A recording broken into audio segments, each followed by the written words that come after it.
நம்ம வாழ்க்கையில் சில நேரங்களில் ஏதாவது பெருசாக இமேஜின் பண்ணிட்டு இருக்கும்போது யாராவது வந்து கேட்பாங்க, என்னப்பா பகல் கனவு காண்றியான்னு. நீங்கள் பகல் கனவு காணக்கூடிய ஆளாக நிச்சயமாக காணுங்க. ஏன்னா உங்களுடைய எண்ணங்களுக்கு அப்படி ஒரு மிகப்பெரிய பவர் இருக்குது.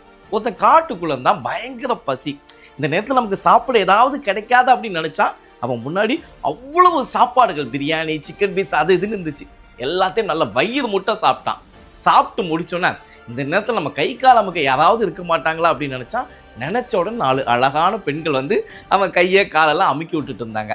இந்நேரம் மட்டும் நல்ல நிம்மதியான ஒரு கட்டில் மெத்தை இருந்தால் நல்ல தூக்கம் போடலாமா அப்படின்னு நினச்சா, அதே போல் ஒரு அழகான மெத்தை இருந்துச்சு, அதில் தூங்கலாம். தூங்கி முழிச்சு பார்த்த உடனே நடு ராத்திரி. அப்போ அவன் நினச்சான், ஐயோ இந்த நேரம் நாய், நரி, பிசாசுகள் வந்து நம்ம கடிச்சா என்ன ஆகும்னு நினச்சா, அதே போல் வந்து அவனை கடித்து இழுத்துட்டு போச்சு. இது போல தாங்க நம்ம வாழ்க்கையில் என்ன நினைக்கிறோமோ அது நிச்சயமாக நடக்கும். நல்லதையே நினைப்போம், நல்லதே நடக்கட்டும்.